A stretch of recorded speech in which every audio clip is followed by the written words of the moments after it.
Welcome to FranchiseWire Live, your source for all things franchising. Remember to subscribe to FranchiseWire Live on YouTube. You can also follow us on Facebook, Instagram, and Twitter. And for the latest in news, events, and happenings in franchising, bookmark franchisewire.com. Now here's the host of FranchiseWire Live, IFPG President, Red Boswell. Welcome to FranchiseWire Live. Red Boswell, President of IFPG, here with you today. Excited to introduce you to Brent Dowling. Brent is founder and CEO of RainTree. If you don't know RainTree, you're going to learn about them today. And Brent is in a real catbird seat to be able to talk about the franchise industry with a bunch of brands, what he's seeing, what he's done, trends, his predictions for the future. We're going to have some fun today talking with Brent. Appreciate you, brother, for coming on today. Red, cheers, mate. Always a pleasure on this end. Cheers, mate. You know, when you hear mate, you know where they're from, right? Australia. I used to think my English friends said mate, and when I said mate with them enough times, they go, Red, you know, we're not from Australia. So good, just a little random rabbit trail we chased there. Brent, you look like you're about 17 years old, man. You got this timeless, youthful look to you. You've been running RainTree for a while. Give us an understanding. Who is RainTree? Yeah, RainTree is a franchise development, outsourced franchise development company, also known as a franchise sales organization, or FSO. We've been doing this about 7 or 8 years now. We have 18 brands in the portfolio, an eclectic mix of food, service, retail concepts. And yeah, we're charged with making these things grow across the country, and we try to have a heck of a lot of fun in doing it. We bring a little bit of a franchisor side or experience to it too. So, you know, I'm a franchisor of a children's art brand called Kid Create Studio. And most recently, as of last week, actually, we bought a brewery franchise called Voodoo Brewery. So we're really trying to get on the franchisor side to better the efforts and the results on the franchise sales organization side. I think they go hand in hand. So yeah, we at RainTree, we do kind of a lot right now. Yeah, you do. Thank you for jumping on here. I had no idea you acquired Voodoo Brewery. Very cool. Now, do you have many locations yet? Yeah, so we're partnered with the original team still, and they have 10 open breweries, 2 franchise locations up and running thus far. With RainTree, we just started this year on the sales side with them. So really still in the ramp phase, but yeah, 10 open right now, and really excited to see what we can do next year. Outstanding. Now, 18 brands. Obviously, we don't have time to go through all that. You're in a lot of different sectors and categories. Franchising, going through this pandemic, seeing the other end. We know there'll be a long tail on this, but what are you experiencing at a high level? We'll talk franchise development in a moment, but are you seeing any trends happening outside of development, you know, operations, running your franchises organizations? Yeah, I still think the trends would be scrambling. I still see a lot of brands involved with trying to figure it out. I hate to use the word again, because I think we've all heard it a lot, but a lot of brands still pivoting. A lot of our brands, it's cool to see though, right? We're seeing a lot of brands still continue to come up with new revenue streams, changing their business model. It's such a mind-blowing pace. It's really cool to see. So hard to kind of categorize it at a high level, but if you were to summarize, you know, the pivot period didn't start in March and end in May, in my opinion. It's really just getting going now. So we're seeing a lot of enhancements, innovations, whether it's food, retail, or service. Brands doing some really smart, cool things to adapt to a new world, and they're doing them really quickly too. So, brother, speaking of smart, cool things, you've got a smart and cool team that does cool things. I've seen your papers you've written, the downloads you have on the internet. You've got Lana and Charlotte and so many more that are posting on social media. In fact, somebody asked me the other day, who does it right on social media? And I said, follow the RainTree brand. So what can you tell us about that? How they have decided to communicate more on social media than a traditional franchisor? From a development, I mean, I'm just speaking for development, but there may be more that I don't even know. Yeah, on the development side of RainTree, you know, that's nothing to do with me. I'm following the lead of Lana and Charlotte, who you mentioned. They're brand managers at RainTree, so they kind of oversee the whole strategy of the franchise development campaign and get our team and their team rolling in the right direction. You know, that program started a year and a half ago in terms of utilizing social media to promote and advertise and create awareness of our brands. And it started from a place where, you know, we sat down and we realized, look, the phone's not really working the way it used to work. And this is on both sides in terms of educating consultants, but also in the 50,000 leads we generate a year at RainTree internally too, when we realized people are pressing voicemail a lot more than they used to. Consultants too, you know, they're busy. There's more brands coming into their network. They're jamming with their own pipelines.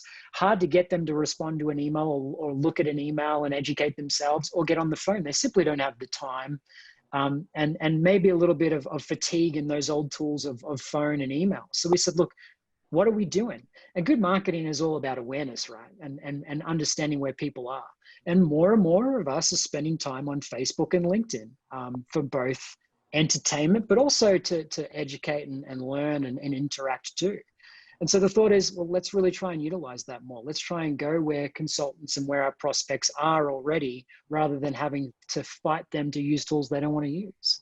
And so Lana especially put together a wonderful program where she'll continually allow any consultant who wants to learn about our brands to follow along, watch videos, interact with founders. She's now talking about deploying LinkedIn Live, and there's a bunch of things coming down the pipeline, but it's without doubt that program, in terms of utilizing LinkedIn and some other social channels to engage with buyers and consultants, has really driven increased brand awareness and therefore increased prospect and deal flow recently. There's a lot of overlap there. The messaging that you're giving to consultants works 95% of the time with the buyer as well. So you get a double dip in that messaging on social media. Now, help us understand those franchisors out there that don't have 18 brands. You've got 18. Oh my gosh. So how, and we just named 2 people, how do they market on social media and email and calls? And they're doing their own calls to the consumer, to the candidate, and to the consultant. They're doing webinars. I mean, what kind of team do you have that puts all this together for them? I can't imagine. Yeah, I mean, we're still a very small business. We only have about 32 employees. And for 18 brands, it's like, wow, that's a lot of brands for 32 employees. To answer the question, here's how you do it. You first have to leverage the heck out of technology, and you got to do it smart. So, you know, some things that we've implemented that allow our brands to get what we believe more awareness and more visibility than the average brand are things like power dialers. So on our sales team, we're able to call consultants or leads without having to press dial and without it going in and out. It's an interactive CRM where we can power through 150 calls, leaving personalized voicemails and follow-up texts and emails that are personalized. All that's inbuilt. All the salesperson or the brand manager has to do is press a button each time, and sometimes not even more than one press. So you've got to leverage, you've got to have a great CRM to do the hard work for you. A lot of brands still leveraging outdated CRMs, or even worse, still see brands working off Excel spreadsheets and crazy things like that. When you attack it that way, yeah, 18 brands is not going to work. So absolutely, that's the first part. And the second part is you've got to have a great team, and you've got to have a team approach. So, you know, we have usually 6 people on a brand, and we're working in a team approach where we're dividing and conquering, and still outperforming what we believe an internal team of 1 or 2 could do on themselves. So a lot of technology, a lot of strategy, and a team-based approach to development is what we believe allows us to get the job done well. Well, you're doing a fantastic job of it. Now, you mentioned 6 people per brand. I assume those 6 people per brand have several brands. Absolutely, yeah. Okay.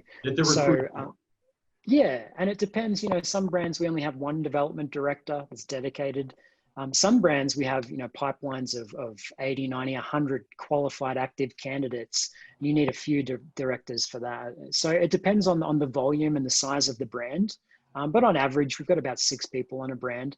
We get a little bit different. We don't just handle a little bit of marketing and then mainly sales, which is kind of how I saw franchise development organizations when I came into this. we believe that especially when you're doing we've got high goals for your organic program where you want to do a bunch of deals in Facebook and Google and portals and all that sort of stuff too. You need more than just a salesperson and maybe a lead generation manager. So for every brand we work with, we're working on a graphic design front. So we're doing a whole bunch of design assets every week, whether it's blog posts and infographics and certain things that go out. So we have a designer, we have a content creator, someone that's just writing, again, whether it's blog posts, email campaigns, updating websites, new sales collateral for the sales team to deploy every week. So a content writer. We do have a lead generation manager, someone that's just watching the Facebook, YouTube, LinkedIn, Google campaigns.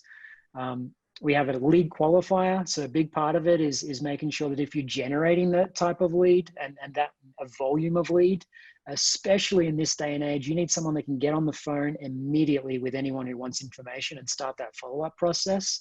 We believe if you're waiting, a day, even an hour, in our case, we think that it has to be within 5 minutes is the time frame. If you can get it 5 minutes or under, your conversions drastically increase. So we have somebody just dedicated to doing that lead qualification. And then of course you've got your development directors too. So more than just sales, there's a strong collateral and content component to how we go about franchise development to really support the marketing and sales efforts. Fascinating. We can talk this all day, and I'm going to keep going. So you've got this person ready to hit them in 5 minutes or less. And no doubt it's not person, it's persons. 24/7? I mean, what's the time frame here? No, yeah, we've tested a number of time frames. We've tested dialing at evenings, and we've tested dialing over the weekends. You got to be respectful. So we push it to about 7 p.m. at night, Monday to Friday, and then we also dial on Saturday for folks that are busy or want to get after it or have a strong response. So it's a little bit custom, but certainly business hours and certainly within 5 minutes. I think the team KPI, pull it up right now. We've got an interactive dashboard here. So the average time to new lead right now is 3 minutes, 28 seconds. And that's across 18 brands for every lead that comes in. And 50,000 leads a year. Yeah, it's a lot. It's a lot. Hope the franchisors listening hear this. This is aspirational goals. Very well done. We have a similar metric. We track when a consultant sends a territory check or a question to a ZOR through our system, it texts the ZOR and it emails the ZOR, the territory check or the question, and it times the response down to the second. And brother, your 3 minutes and some change, our average franchisor territory check response, this is solid. I mean, this is high priority stuff here. 8 hours. 8 hours, not minutes, hours. I have some that average over 24 hours before they even respond to a text.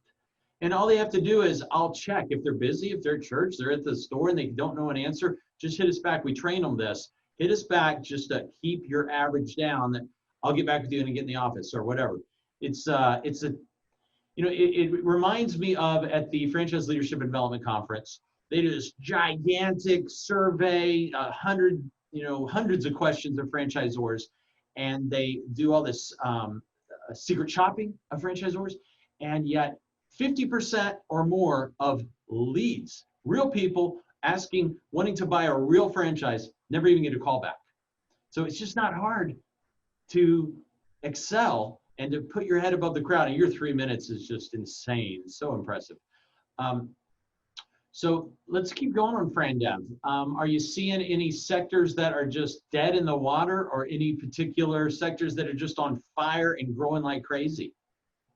Yeah, it's a great question. I think it's no secret service brands are going crazy right now in a good way.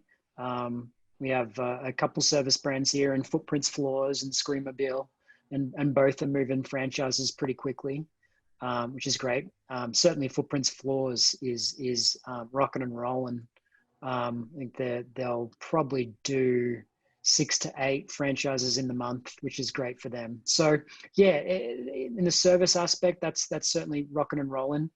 On the other side of it, yeah, I think we have some food brands. We have food brands at lower investment levels, and then some up to $1 million investment levels. And I think, a lot of people right now are saying, well, food franchises just not selling. It's not happening. And I've heard that a little bit. I think, I respectfully disagree because we see deal flow for our own brands, but I do see more of it in lower investment food franchises. One example would be Le Macaron, in your network, and about 150K investment for the average person, up to 250. So for food, relatively low, but they've actually increased the deal velocity through COVID. But then some of the brands that we represent that surpass that 350K investment level, certainly seeing a slow in deal velocity there. What's interesting is their pipelines across the board are up. So the interest is there. The qualified candidates in the pipeline are there. People still want to buy those franchises. There's really smart franchise buyers out there. And when you educate your sales team to focus in on some of the things that those folks should be looking at right now, like the real estate landscape, consumer preferences right now for franchise brands with food safety and training, and that trust factor that they have that mom and pops don't. The low cost of funding right now, and historically low interest rates, all those things have a lot of folks excited, especially about the food sector. What we're seeing is a chokehold in funding. So, there's some brands that we have where you've got, I don't know, there's a juice brand we have where there's about 15 candidates post discovery day wanting to get going, just waiting on funding to come through. And I think that's because, with SBA, with PPP and SBA, it just got bottled up, and banks want to see a little bit more time pass since all that money went out. But more importantly, they want a little bit more confidence in where the world's going through all of this. And I think once we see lending free up with even those higher end food investment franchises, it's going to be crazy. And we've been saying this for the last 6 months. The pipelines are getting deeper and deeper and deeper, and the demand is just absolutely swelling right now. We can see that it's right there. We just need lending to clear up a little bit, and that'll be the catalyst to what we believe for food, service, retail, whatever you are. If you've done it right and you've prepared well, 2021 is going to be crazy. Amen.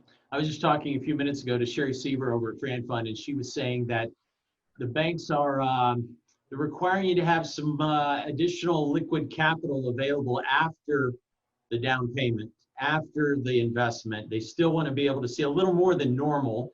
So they're a little bit, gun shy. But she said something interesting. She said, man, 401k is the way to be. You do the rollover. You don't have to worry about a delay on SBA. You don't have to worry about a gun shy bank. You've got the 401k dollars, hands down. That's where she's pushing everybody towards. Are you seeing a lot of the 401k deals happening too? Yeah, absolutely. And HELOC too, home equity line of credit, especially on some lower investments, certainly allowing us to get deals done. Without those two, it hurt a little bit right now. Yeah. But she's absolutely right. I just think on the SBA side, which was usually the number one lending option, we're hearing from a lot of banks and organizations right now, if you've got less than 50 open franchises, we're not going to look at you until we're around the corner a little bit. So you've got that, but you're absolutely right. You do have HELOC and 401k to balance that out and get folks across the line. All right, so HELOC is up for y'all? Yeah. Yeah. Okay, great. Now you mentioned lead flow going up at a high level, 18 brands. What percent would it be up compared to a year ago? I don't know. It's a good question. I need to check in. We looked in July because we did see some numbers significantly increase. And in July, I can tell you we're on par for 2019. So certainly a huge dip in April. And then most of our brands were brave and got behind the idea of most franchise brands aren't advertising right now. Leads won't be cheap, will never be cheaper. And now's the time to go and take advantage of that. That's why we've got brands that are doing more deals than they did pre-COVID. But so that's part of it. You've also got some brands that really did need to take the foot off the gas because they had real royalty issues there in terms of funds coming in that just wasn't the same. So you got to balance that, and it makes it hard to say apples to apples. It's not that. But at a high level, I would say interest is certainly, if not at par in August, increased to what we saw last August. I don't have the exact numbers, but I'll figure it out and send it to you. Love to. Thank you. Tell you what IFPG see, and 570 consultants. One metric I look at a lot is territory checks. We mentioned them earlier, and I pull reports on a 15-day running cycle. The first 15 days of August were the highest number of territory checks in our 9-year history. 1 month earlier, in the previous 15 days, were the third highest in our history. The previous 15 days to that were second highest in our history. So the last 45 days, we've seen the first, second, and third highest number of territory checks in 9 years. I'm really excited to see what the next one's going to be. So very high. And you know what else comes to mind? FranConnect had their big report, and for the first time in their history, they've been around a long time with hundreds and hundreds of brands, consultants are the #1 lead source of closed deals for franchisors for over 600 brands. So very hot time with the consultant industry and doing deals. Yeah, absolutely. I saw that too. We were talking about that internally, and especially, you know, consultants are now doing even better job, especially this year. We've just noticed an increase in terms of, I don't know if it's training through the consultant networks or if there's a certain caliber of consultant coming in, but, you know, speaking very truthfully, we have noticed a different in quality of leads coming in as a franchise development firm. And that's been interesting. And the number of leads too on our end has certainly increased a little bit from consultant to organic. I think a little bit of that is just the fact that a lot of brands have turned off the direct spend themselves and are getting the incoming from consultants on our end, at least. Yeah. But yeah, absolutely. The number of territory checks, but I'll add the quality of those leads has certainly increased in the last year or two also. Well, I realize we're not the only lead source for you on that sector, but I appreciate you saying that. My fear coming in as president about 1.5 years ago was we're so large, and 80% of our consultants, that's a large number, came to us from other groups. We don't go recruit from other groups, but they hear about us, they hear about our structure, and so they've come to IFPG. We didn't train them. So I had this fear of, you know, there's a lot of great training out there, but some folks just don't have quality control. And so we've been really amping up. I mean, we already did 3 free trainings a week. We've doubled that in many cases. They could just constantly via recorded webinars to live trainings.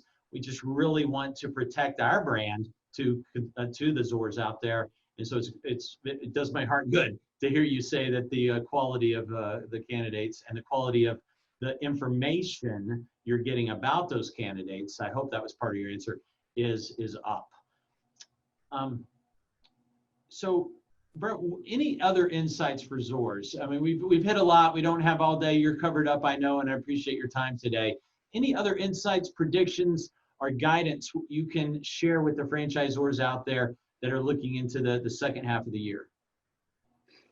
Yeah, I think in terms of predictions and guidance, and we touched on this very briefly, but we're extremely focused on technology right now and leveraging it. I think the sales word's changing so rapidly, right? Gone are the days where you can just kind of pitch someone with information and selling props and expect them to buy. And for us, we're learning what that actually means. And what it means is, you know, buyer behavior in our viewpoint is changing because, you know, we're a society now where we can get any bit of information where we want at any time we want. And our process used to be, well, let's get a little information from you, and then let's set up a call, and then we'll give you this little bit of information this week, and next week we may give you this bit of information. We're starting to learn, at least with our process, that's not that effective anymore. And what that means is it's an overhaul to the entire ideology of selling a franchise for us. The gatekeeper approach, and we control the steps and how you learn about the franchise. When we have that approach in play, and we've been able to do this again with 18 brands, you get to test and play with a lot of things and check numbers and how things work and how they don't work. And that's kind of an advantage of having that type of brand volume. And we certainly notice for our brands where it's that old school approach to where a new technology-based, free-flowing content-based sales process, there's a substantial difference in conversion rates to franchise purchases. So I think brands that start to leverage technology, firstly, making sure that you've got a ton of great content, secondly, and that means great video, an enormous amount of content. When you're selling a franchise, it's not just a one-line proposition of, this is a bag of apples that we're selling and it's better than that bag of apples. Would you buy it? It's a complex proposition.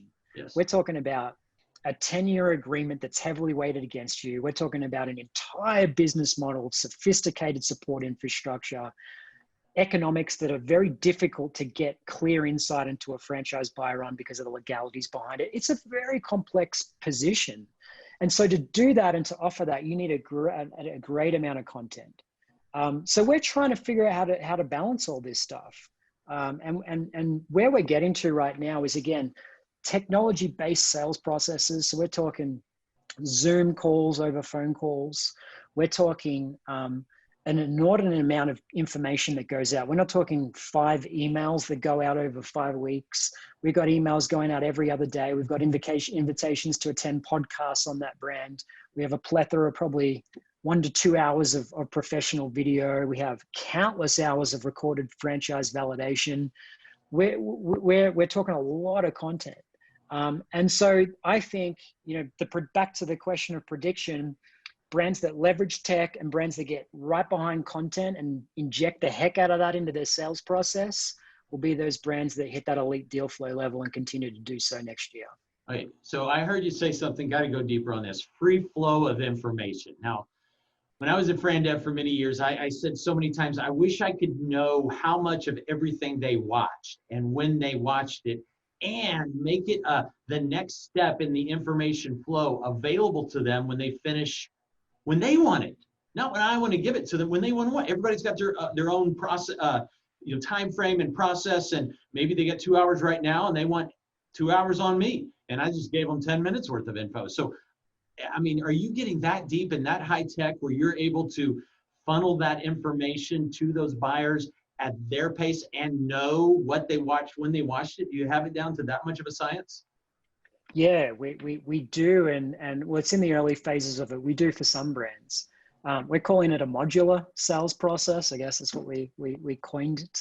But really, it comes back to, right, we believe good sales is diagnosing a problem. A big thing that I see in brands that come to RainTree, and good brands, good economics, and a good value prop, but just aren't hitting the deal goals. One of the biggest reasons, there's a lot of reasons, but one of the biggest reasons is brands, especially in the franchise world, we tend to market where we just spew out our features and benefits. And it's us, we're so great, we're so great. And people don't really care anymore. What people care about is if you can solve their problem.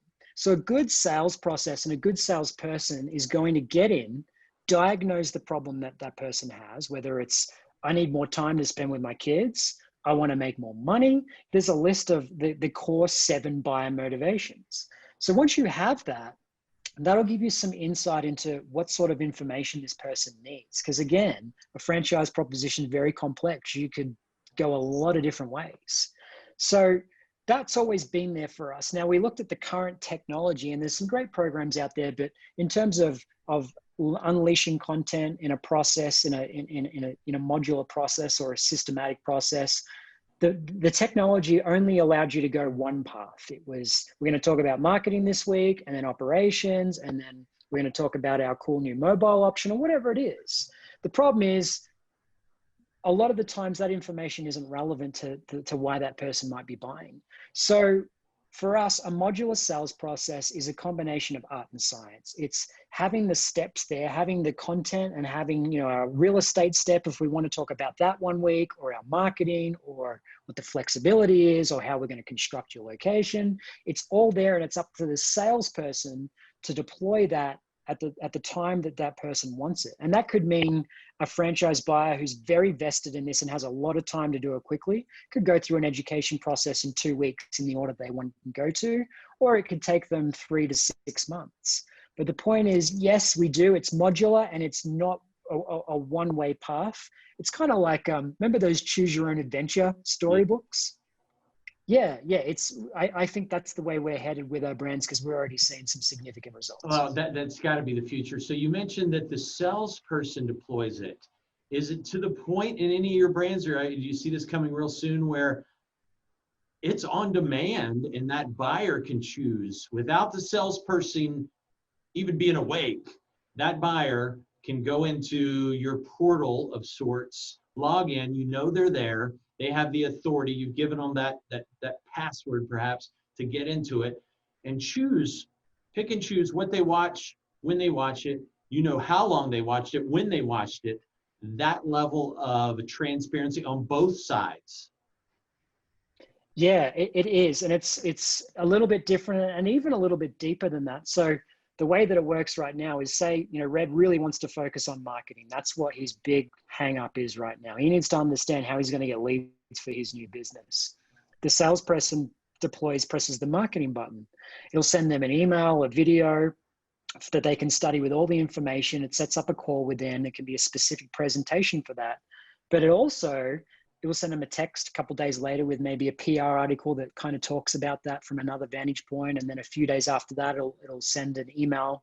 All of this is coming. I'm really giving away the secret sauce now, but all of it is done in a way where it looks like the salesperson took the time to write that prospect an email specific to them based on their request to learn more about marketing. And then, hey, still so focused on you, Mr. Prospect, that 2 days later, hey, here's a PR article I'm going to text you that you might like. And that's the kind of level we're getting at here. I think personalization in the sales process is really important. I think we're all a little bit tone deaf now to brand emails and generic cliche verbiage. I don't get too far into those emails or texts or myself anymore. So we really try to make sure that folks feel that we're talking to them. Personalization. Love it. Technology, systems. Hey, you would think someone in franchising would have a good handle on systems, and you're building it in your own business as a FSO and now as a double franchisor. Awesome. Brent, thank you so much for giving back to franchising. We appreciate you here at IFPG and FranchiseWire Live. I'm your host, Red Boswell, president of IFPG, and thanks again to Brent Dowling, CEO, founder of RainTree.